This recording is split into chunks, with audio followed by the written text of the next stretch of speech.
Jose bukod sa bad influence ay inagawang lahat sa pamilya ni Kaloy. Welcome back po muli sa aking channel. Kung first time po inyong manood, don't forget to click like and subscribe. Para sa maraming netizens at mamamayang Pilipino, naging malinaw lalo't higit ngayon, 3 buwan ang makalipas ng Paris Olympic, na itong si Chloe ang nasa likod ng tunay na hidwaan at rift ng family ni Kaloy at ng kanyang boyfriend nga. At tunay namang siya ang umagaw ng sanay para sa pamilya. At hindi maikakaila ito sa kanyang mga ikinilos. Akalain bang ang pag-alayan ng kanyang mga gold medals ay ang ama at stepmother niya, samantalang mayroon siyang sariling pamilya? Kung galit sa ina ay nariyan ang ama at iba pang mga kapatid.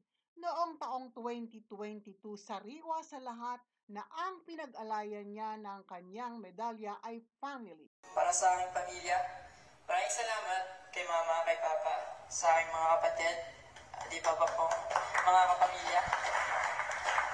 Mahirap ang mapalayo sa inyo dahil sa mga training at competitions, pero inaalay ko po sa inyo ang aking bawat laban.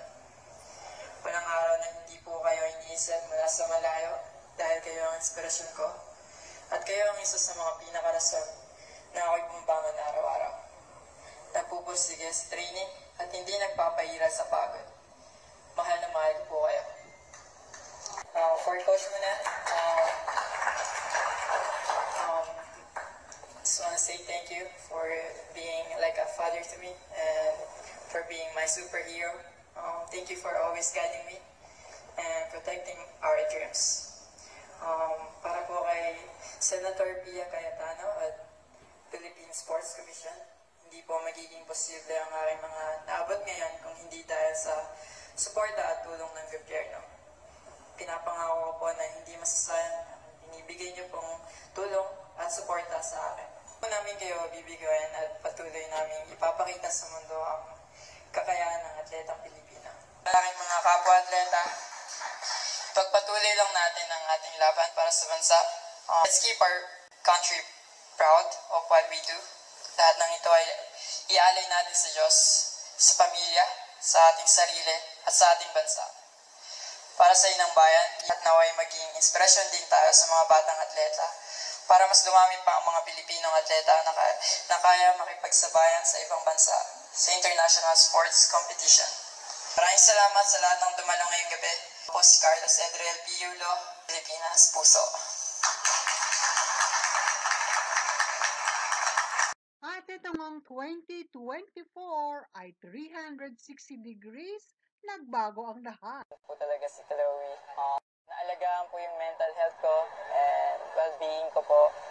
Mas nakilala ko po yung sarili ko personally. Through ups and downs po, nandun po talaga si Chloe. May times talaga na nahirapan kami at really grateful na hindi niya ako sinukuhan, hindi kami sumuko sa pangarap namin dalawa. At right now, sobrang thankful po ako sa kanya. Sobrang thankful po ako kay God na pinakilala ako sa kanya. Grabe po yung support na natanggap ko at yung tiwala and yung pagmamahal po na binigay niya sa akin po. Ano mas gusto mo, broke guy na Dax or mayaman na Jibs? Mayaman na lang na Diyos. Tandaan nyo lagi, walang babae na pipili ng broke na lalaki. Sumasagot ka din kasi sa social media. Diba, dinidefend mo yung sarili mo. Yeah. And ang medyo hindi naiintindihan ng mga tao sa'yo is sumasagot ka for Kaloy sa family. Yeah. Diba? For Yes, Carlos. So parang ang dating nila is, syempre girlfriend, hindi pa asawa. Girlfriend ka lang. Oo, ganun. Parang diba, talagang teka muna, hindi pa asawa pero Opo. ikaw ang nakikipaglaban. I'm just really standing up po. Hindi ko din po kayo makita na ginaganon si Kaloy po. So sa akin po, sa sobrang palaban ko, ay hindi pwede to, mali yan, ganyan. Paano yun na may misinterpret ka ng mga tao? Di mo misinterpret mo, hindi naman nga yun yung intention ko eh. I'm just standing up for someone that I love and for what's right. I'm just telling the truth po, ganun. Family matters. Family is important. Ang i-clear ko is, ano yung hindi na nagmamatter? I mean, yung mga sinasabi ng tao, mga naririnig nila, yung, syempre, yung family ko, kung ano din po yung pinapalabas nila, which is, hindi naman po talaga totoo. Okay, so ganito na lang ang gagawin natin para maging kahit papaano magkaroon ng konting linaw. Kasi we are hearing one side of the story, Yes. but you are not sharing your side of the story. Bakit? Personal din po kasi masyado like, hindi na din po para malaman ng buong sambayanan kung Kaya naman nang lumabas ang video, ay napatunayan na totoo ang sinasabi ng nanay. patawad ko sila. Magulang pa ang pinatawad ng anak. Inamin ko sa sarili ko na nagkamali ako, kinarma na ako. Same time, binigyan niya ako ng mga tao talaga na totoong magmamahal sa akin, totoong susuportahan ako. Support or get comfort from you? Yan ang tanong ng marami.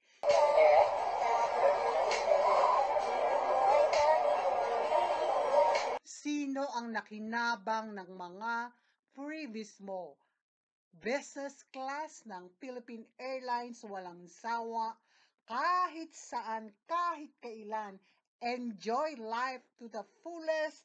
Kay girlfriend mo ang nakikinabang at hindi ni isa mang sumuporta sa iyo for the longest time, your family. His family is grinding every day and they are doing their best. Gift nga ba ni Lord si Chloe at family niya? Para sa akin, gift din ni Lord. Hindi lang yung pagkapanalo ko, pero yung mga taong pinalibot niya sa akin, kaya ko mahalin po. Ang pamilya nga bang ito ang dahilan upang talikuran ni Carlos ang sariling pamilya? Di naman kaila na minaliit ang pamilya ni Chloe mula sa edukasyon at sa estado ng pamumuhay at estilo, kaya inayawan ang Squammy Place o ang Leberisa. Hanggang ngayon ay minamaliit sila at may hangganan naman ang lahat at inani ang negative effect ng family ni Chloe through bashing. Sa sarili ko na nagkamali ako, kinarma na ako. Kasi mali nga naman na sagutin mo sila ng ganun. Na syempre emotional ka na po eh. Gusto mo ipaglaban yung sarili mo and yung relationship nyo. Alam ko kung ano yung mali ko, tinanggap ko yun. Pinagdasal ko yung kay Lord, kumingi ako ng tawad. Binigyan niya ako ng mga tao talaga na totoong magmamahal sa akin, totoong susuportahan ako, na kahit matalo manalo, nandyan sila. Kasama ko sila umiyak. Actually, nung hindi ako nanalo sa World Championships, pero kasama ko rin silang umiyak nung nanalo ako. Ayun yung para sa akin, gift din ni Lord. Hindi lang yung pagkapanalo ko, pero yung mga taong pinalibot niya sa akin, kaya ko mahalin po. It happened to me na, so I know how it feels like na your own blood is like parang putting you down, na hindi naniniwala sa'yo. Family first, pero family first should be the first ones also na sinusuportahan ka, pinoprotektahan ka. So parang sa akin po, doesn't make sense or hindi po nagtutugma yung family first dapat. So family first should be the first ones to love you and support you unconditionally. Ganito kamahal ni Kaloy ang family ito. Ngunit ang kapalit naman sa pamilya ni Chloe ay super pangbabash at kayo na po ang bumasang isa-isa at talaga namang napudpod o pinutakti, inulan ng bashing ang pamilyang ito dahil nga po sa naniniwala ang karamihan na sila ang bad influence o dakilang, again, quote, nagsulsol o nanggatong, unquote, kay Carlos Yulo para iwan nito ang sariling pamilya at sila ang piliin. Dahil sa milyones ni Kaloy ay paano kaya? Yan po at panay sa pera ginamit nila si Kaloy kasi ay may pera na at sabi nila, I know, you know, she knows, at lahat po pera na sis, sino pa nga ba ang hindi magkakapit o walang totoong pag-ibig sa pera at kasikatan? Kung wala kayang pera si Kaloy o si Unano, ano kaya? Walang mga delikadesa, pilingero, at ang daughter ay mana sa ama, at kung ano-ano pa pong masasakit na pananalita ang ibinabato tuloy sa kanila. Kaya't hindi maiwasan na sila ang ituro lalo na ng maraming netizens at talagang sinasabing sila ang nasa likod ng pagbawi noon ni Kaloy ng pera sa ina na 12 million at ginamit sa negosyo nila ng ama nito, at ngayon ini-enjoy nilang lahat ang premyo at sila pa rin ang magnenegosyo at mamamahala. Inaani nga ng kanyang girlfriend ang sinasabi ni Kaloy na isa sa mga karma. Sama rin sa bashing na inaani ni Chloe ang kanyang mental health issue o problem. Ganon din naman na siya ang tunay na cow milker o ikangay quote-unquote gumagatas kay Kaloy, at ang kanyang mga premyo ito ang tunay na nag-e-enjoy, lalo na ang paggastos na tila ba umuulan ng pera sa pagbili ng mga mamahaling signature na gamit si Chloe. At isa pa, sa halip ang pamilya ang makatungtong sa kondo, at siya ang nag-e-enjoy din naman ay nag-travel ang family kasama siya sa Seoul, South Korea. At hindi naman nakakaligtas ang mga ito sa patuloy na bashing. Sa kabilang banda naman, ang ina ay patuloy na naghihirap, nagsisikap at kumakayod sa bawat araw upang maitawid ang pangangailangan ng kanilang pamilya. 2020 po. Ilang taong ka nun? 18 po. Nag-crush mo na ba siya noon nung nakita mo? Hindi po. Eh, sabi ko, mahal, hindi totoo naman ako nung nag-message ako. Parang sa akin po, sinabi ko yun kasi parang it's a way to connect. Para po siguro mapansin ko na, oy, fan to, baka mapansin. Parang ganun po. Tapos nag-reply siya, tuloy-tuloy na? Oo, nag-reply. Nag-reply siya, ganyan. Tapos yun po, nag-tuloy-tuloy na po. Siya ba ang first relationship? Hindi naman. Siya po, yeah. Oy, hindi nga. Oo, yeah. Siya ba ang first relationship? Hindi naman. Siya po, yeah. Oy, hindi nga. Oo, yeah. Tapos, Talaga namang pinagtaunan lamang ang babaeng ito ng napakarami, sapagkat maski na nga si Tony ay hindi na makapaniwala, at sino nga ba ang maniniwala na ganitong westernized culture ang ipinopromote, at ito'y of course nag-a-apply sa kanyang sarili. Ang nanalo nga daw ng gold medals at mga papremyo ay walang iba kung hindi si Goldie Girl. At si Chloe San Jose nga po ang tinutukoy, na sa litrato niya ay hindi nakapokus sa nagkukuha ng picture, kung hindi sa 20 million peso check. Mukhang happy ang childhood, subalit nang mapunta nga sa Australia ay hindi rin maganda ang naging relasyon sa kanyang magulang. She is the one who puts herself down, at hindi na niya matatanggal pa ang mga post sa kanyang mga sokmed. At hindi naman talaga disente o reserve man lamang, at tila ba laging nag-aanyaya ito sa mga lalaki at naging daring, sexy, at sinasabing mahilig mag-nightlife party. Bago pa lamang nakilala ni Carlos Yulo ang pamilya ni Chloe, sinabi niyang tahasang ito ang mga tunay na nagmamahal sa kanya. Ang question ng mga netizens, totoo ba? Paano kung ikay namanipulang tunay, wala kang pera, o di kaya hindi ka naging Olympic gold medalist? Ang mga cow milker ayon sa mga netizens, o ang mga manggagatas na tunay ay ang pamilya ni Chloe.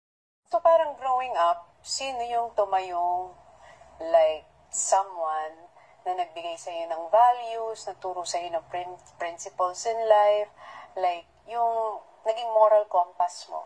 Wala po eh. From experiences po talaga po eh. Kaya naman hindi na dapat panghanapan ng kung ano-ano. Isa siyang tunay na bad influence. At sino nga ba ang magsasabing post ito ng isang desente o reserve man lang na babae? Patunay nila na isa talaga siyang bad influence sa mga kabataan. Dapat nag-post ng ganito kung saan kita ang kanyang nipples at kaya tinawag naman siyang utong girl ni Maharlika sapagkat nang pauwi na galing ng Paris Olympics hindi nagsuot ng bra at bakat na bakat muli ang kanyang nipples sa iba't ibang katawagan o bansag na ang naikakabit sa kanyang boyfriend dahil anila sa pagmamanipula at pagiging sunod-sunuran na lamang nito sa kanya. So, hindi masama na sumunod sa fashion trend ay hindi naman naiwasan ng ibang paglaruan ang imahe at naging katawa-tawa sa marami dahil na rin sa kanyang pagmamanipula pati sa pananamit ng kanyang boyfriend. At ang nakararaming mga magulang ay napapahiya na lamang dahil nga inamin niyang walang nagturo sa kanila o sa kanya ng moral values na mga nakatatanda mula sa kanyang pamilya sapagkat maliit pa lamang siya iniwan na sila nito. Parang growing up, sino yung tumayong like someone na nagbigay sa iyo ng values, nagturo sa iyo ng principles in life, like yung naging moral compass mo? Wala po eh. From experiences po talaga po eh. Hopefully, their true love and support is for you, not over their self-interest or any ulterior motives. Chloe is keeping on telling that she doesn't like spotlight, but what she's doing is the other way around. Kaya't bashing ang natatanggap from netizens all over. Kaya na rin sa marami na dadla ni Chloe ang past problems niya with her family at ang sakit na dulot nito kung kaya't naging dahilan na ang dating masayang pamilya ni Kaloy ay nawindang at bumagsak dahil sa kanyang impluensya. Panalo si Chloe. Yan lamang po at salamat sa walang sawa ninyong panonood at pagsuporta. Please don't forget to click like and subscribe on my channel.